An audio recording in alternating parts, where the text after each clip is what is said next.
کل مجھے کسی سے بات چیت کر رہا تھا تو بات چیت سننے کے بعد میں نسخہ لکھ رہا تھا، تو میں نے پوچھا کہ آپ کی گرل فرینڈ، تو اس نے بتایا کہ ہاں ایک گرل فرینڈ ہے۔ تو میں پھر نسخہ لکھنے لگا، کہتا ہے نہیں ابھی نسخہ نہ لکھے، اور بھی ہیں۔ میں نے کہا کہ اور کتنی ہیں؟ کہتا ہے ایک اور ہے۔ تو میں نے کہا دو ہو گئی تو چلو نسخہ، اب نسخے کا گرل فرینڈز کی تعداد سے کوئی تعلق نہیں، کہتا ہے ہولڈ اٹ ایک اور بھی ہے، کہ جتنی گرل فرینڈز اس حساب سے دو آئی۔ کیا ایسا ہوتا ہے؟ تو بات یہ ہے کہ یہ بہت پیارا حصہ ہے لیکن بہت تباہی بھی مچاتا ہے۔ یہ بہت اچھا حصہ ہے لیکن اس کو تگڑا کرنا پڑتا ہے۔ تگڑا نہیں کریں گے تو یہ پھر ایسے ہی رہے گا۔ آپ اندازہ کریں کہ انسان کو دنیا پہ آئے ہوئے 2,40,000 سال ہو گئے، تو اس کے بعد یہ کام کرنا شروع ہوا۔ پہلے یہ کام نہیں کرتا تھا، یعنی 2.5 سال پہلے جب انسان دنیا میں آیا تو یہ کام نہیں کرتا تھا۔ 2,40,000 سال پہلے یہ کام کرنا شروع ہوا، کیونکہ یہ پچھلے 10,000 سال سے کام کر رہا ہے، اور اس کے نتائج آپ نے دیکھے۔ 10,000 سال پہلے انسان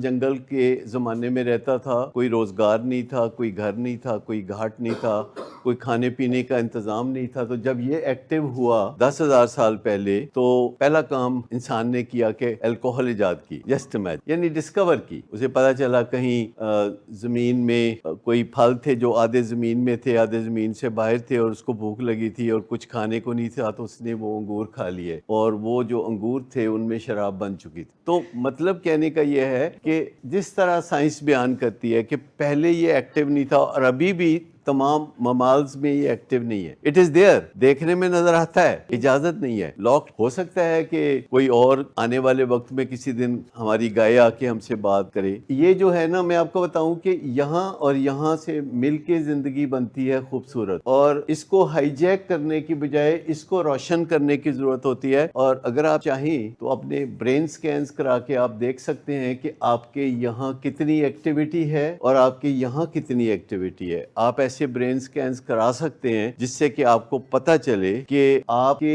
اس حصے میں کتنی ایکٹیویٹی ہو رہی ہے یا یہ سست ہے، یا اس حصے میں کتنی ایکٹیویٹی ہو رہی ہے یا نہیں ہو رہی ہے۔ آپ پرپس بتا دیتے ہیں نا کہ میں اپنے دماغ کے مختلف حصوں میں ایکٹیویٹی کو دیکھنا چاہتا ہوں، کہ میرے دماغ کا کون سا حصہ کتنا ایکٹیو ہے۔ اس سے بڑے راز افشا ہو جاتے ہیں جب کسی کے برین کو سکین کر لیا جاتا ہے کہ وہاں کون کون سا حصہ ایکٹیو ہے، تو بہت بہت راز نکل جاتے ہیں۔ وہ اسی لیے اس کو کہتے ہیں نا کہ یہ کننگ اینڈ بیفلنگ ڈیزیز ہے۔